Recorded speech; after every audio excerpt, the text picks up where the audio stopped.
રેખાબેન આલ્યો આ તમાર થાળી.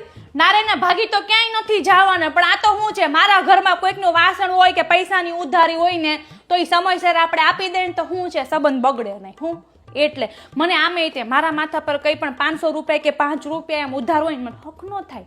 પૂછી લેજો ચકુડીને પપ્પા, મને તો ઊંઘ જ ન આવે. મને એમ થાય ક્યારે સવાર થાય ને ક્યારે હું પાછા આપું. ઈ જ ને. હાચીનું હું કહેતી હતી, ગયા મહિને ખબર છે આપણે ટેક્સટાઇલ માર્કેટમાં ગયા હતા હાડી લેવા. જો ને તમારી પાસે 500 રૂપિયા નહોતા ને મેં તમને ઓછી નહીં આપ્યા. તો હું કીધું તું હાંજ સુધીમાં હું તમને પાછા આપી જઈશ. ના હું પૈસા લેવા નથી આવી રેખાબેન, હું તો એ દુકાનનું નામ જાણવા આવી છું. મારા નળને હાડી લેવી હતી ને તો કે તમે કઈ દુકાનમાંથી લીધું? મેં કીધું મને કઈ યાદ નથી. મને શું છે પાછો દુકાન ફુકાનના કઈ નામ યાદ ન રહે, પૈસાનો વહીવટ હોય ને હટદારાનું મને યાદ રહી જાય. એટલે તે શું નામ હતું હાચીન? ઠેક ઈ નામ હતું તે લેતો હમણાં છે ને ઘરે જઈને ડાયરીમાં લખી નાખું, પાછી હું ભૂલી ન જાઉં. નકર તમને એમ થાય કે હું 500 રૂપિયાનું તમને કહેવા આવી.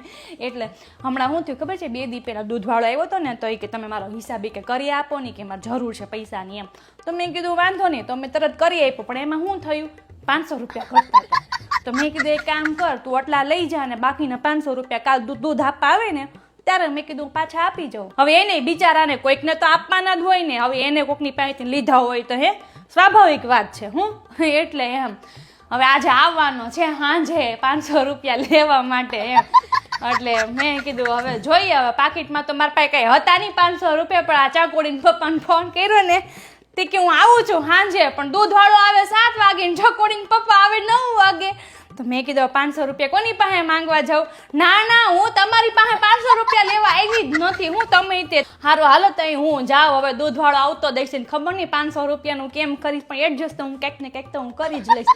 અને આમે તેઓ રેખાબેન મારા માથા પર જરી કે 2 રૂપિયાની ઉધારી હોય ને મને રોટલીને કટકો ગળે ઉતરે જ નહીં.